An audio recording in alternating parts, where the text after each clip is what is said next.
আমি যাব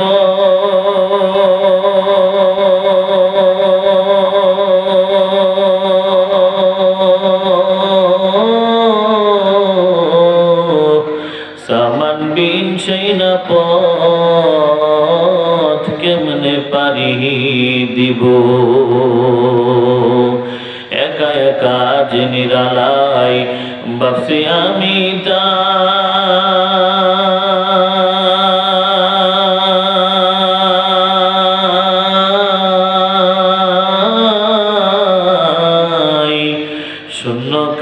দেখেছি শুধু আমার কিছু হই নাই আল্লাহ আল্লাহ আল্লাহ আল্লাহ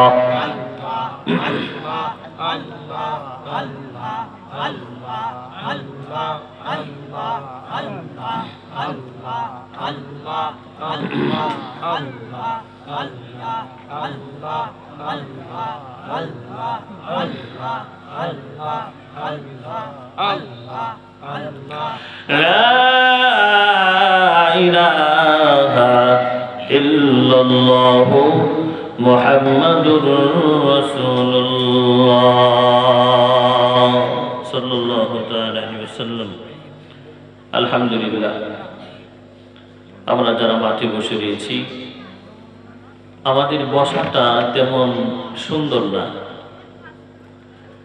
আমরা ছোট বাচ্চাকে দেখছি যখন চুল ফালায় তো বাচ্চা নাড়াচাড়া করে, তা দেখতে কি অনেক সুন্দর দেখা যায়?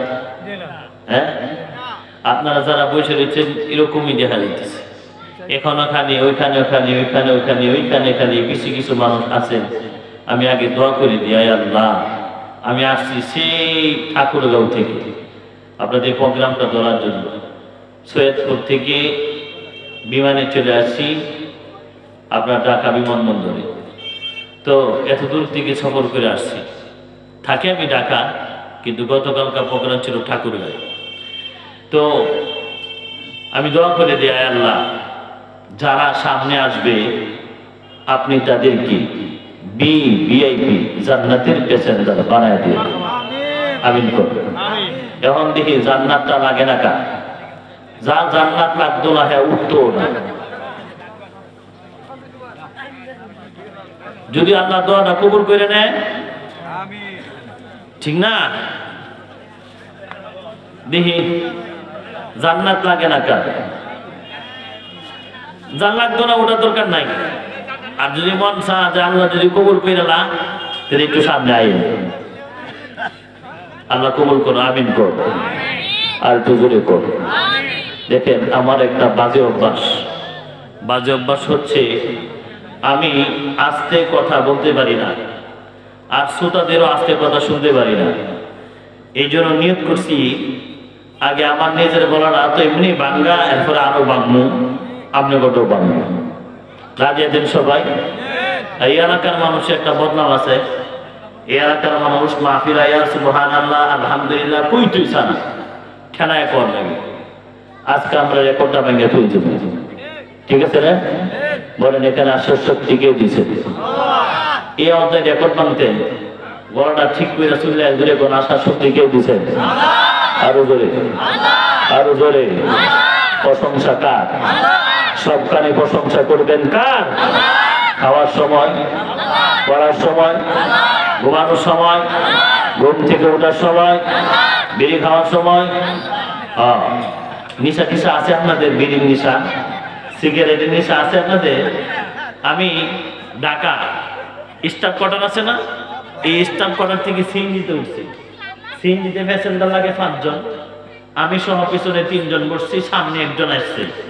যে লোকটা সামনে আছে উনি চিন্তা করতেছে হয়তোবা যেহেতু প্যাসেঞ্জার আরেকজন শর্ট আছে, আমি সহ পিছনে 3 জন, সামনে একজন, আর লাগে কয়জন? আর একজন লাগে। তো এই লোকটা চিন্তা আমরা করছি হয়তোবা যেহেতু প্যাসেঞ্জার আরো একজন শর্ট আছে, এই শর্ট টাইমটার ভিতরে ফাঁকটার ভিতরে একটা খায়া দেব, এই নিয়ত করে হয়তো বেচারা গাড়ির থেকে একটু দূরে যাইয়া সিগারেটটা মাত্র ধরাইছে। এটা আপনার কি কন? মানে সিগারেটে আগুন যদি মাথা কি জ্বলাইছেন না ধরাইছেন, কোনটা কর? ধরাইছে। যেই মাত্র ধরাইছে প্যাসেঞ্জারদের একটা শখ ছিল হিদায়া করছে। এখন সব মানুষ ড্রাইভার সামনে ঠেলা বানাইছে, কেউ মিয়া গাড়ি চালান না কেন? ড্রাইভার সাহেব কেমনে চালানো দেখেন না, ওই যে টানতেছে। এখন সব মানুষ ওই বেটারে ঠেলা বানাইছে, মিয়া এটা খাওয়ার সময় পেয়েছেন না, আপনার কাছে আপনার সময়ের দাম না থাকলে কি বলবো, আপনার কাছে আমাদের অনেক সময়ের দাম। তো আমি তো গাড়ির ভিতরে বসা, আমি একটু দেখি হে কামটা কি করে, যেহেতু সবাই ঠেলা বানাইছে দেখি হে কি করে। ছায়া দেখি ভাই এরকম টানা, আমগো দেশে এক প্রকার ব্যাংক বাইর হয়, ব্যাংক নেত্রকোনা বাসায় এই ব্যাংকটা, আমার বাড়ি নেত্রকোনা বাসায় এই ব্যাংকটাকে বলা হয় গতা ব্যাংক, কোথাও কোথাও বলা বাংলা ব্যাংক। হ্যাঁ, যে বড় ব্যাংকটা দিলে বলবে কি কর গাওরা, এই গাওরা ব্যাংক, এই গাওরা ব্যাংকটা কিন্তু বৃষ্টি আইলে ডাকে, ডাকার সময় দেখবেন তার গাল দুইটা ফুলে আর নামে, ঠিক না? আমি চাই দেখি বেড়া যেমনি টানতেছে পুরা ওই গাওরা ব্যাংকটার মতনই।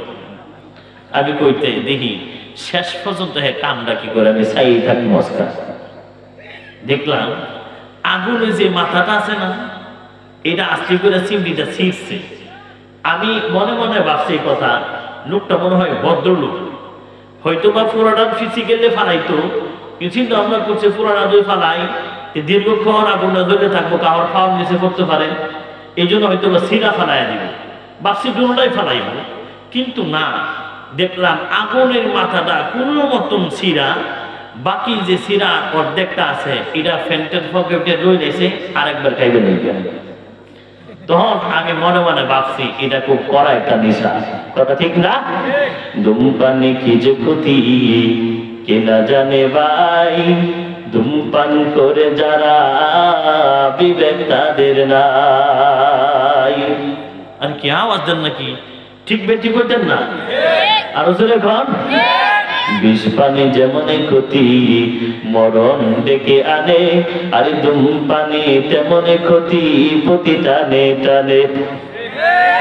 আগুনে পোড়াই তাদের কামাই করা টাকা, বিপদের সময় তাদের পকেট থাকে ফাঁকা, ঠিক না? নেশা তো নাই আপাতত, কিন্তু সময় লেগে বন্ধ রাখা যাইব তো ইনশাল্লাহ। কি করে আপনারা বন্ধ রাখা যাইব? আর এই এলাকার মানুষ কি আর নাই? এই এলাকার মানুষের স্বভাব চরিত্র সম্পর্কে আমি মোটামুটি ভালোই জানি, কারণ এই এলাকার মানুষ রাত 12টা পরে গেল তাস্টারের দোকানে বইয়া চা খা আর মানুষের কি বদগা, ঠিক না কাকা? এত সহজে তো ঘুমানোর কথা না। আর কি কইব, আপনারা ওয়াজ শুনতে শুনতে একজন কাহিল হয়ে গেছেন, এখানে ওয়াজ হয় এখানে ওয়াজ হয়। এক লোক গেছে হোটেলে, যাইয়া মালিককে কইছে, মালিক একটা লেবু দিয়েছেন। মালিক লেবু দিচ্ছে, লেবু ছিপতেছে, লেবুর তো রস নাই। মালিকের মুখে পেকেছি নিয়ে, কি লেবু দিলেন যে লেবু রস নাই? তো স্যার এটা আপনি সিটফার আগে আরো 3 জনের একটা ধরে সিটপাত হয়ে গেছে। আচ্ছা কত দিনই একটা লেবুরে 3 জনের একটা ধরে সিটপাত হয়ে গেলে রস বাড়িব? আর কথা বল না, কে রস বাড়িব? আমি ওটার আগে বহুত বক্তা আপনার ঘরে সিপসিয়া একবারে রস কোষ সব শেষ করে হয়ে গেছে। এখন মনে হয় রস নাই। আরে নাই, আছে আছে আছে, তার চিল্লা বলেন থেকে আলহামদুলিল্লাহ। ভাই আমার, আমি আপনাদের খেদমতে আমপাড়া থেকে তেলাওয়াত করেছি, যে আয়াতগুলো তেলাওয়াত করেছি আমি পুনরায় আপনাদের কিছু আয়াতগুলি পড়ে শোনাচ্ছি। আল্লাহ বলতেছেন, ইন্নাহু লাকাউলু রাসূলিন কারীম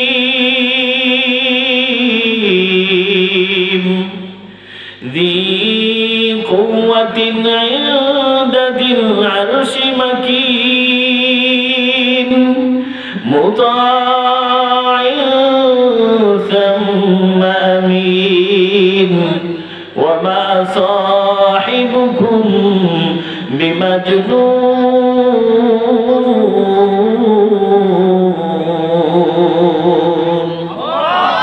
আর জোরে। এখান থেকে আপনাদের খেদমতে তেলাওয়াত করেছি। এখানে আল্লাহ তাআলা কুরআনুল কারীমের একটা সনদ বর্ণনা করছেন। সনদ আমার আলোচনা কিন্তু মনোযোগ দিয়ে শুনতেই হবে। কুরআনুল কারীমের একটা সনদ বর্ণনা করছেন, সনদ। আপনি বলতে পারেন হুজুর সনদ কারে কো, জীবনও শুনছি না। সনদ বলা হয় এই যে আমি ওয়াজটা করছি, কাকায় বসে শুনছে, কাকা বাড়ি যাইয়া কাকির সাথে এই ওয়াজটাই করছে, কাকি এই ওয়াজটা আরেক কাকির সাথে করছে।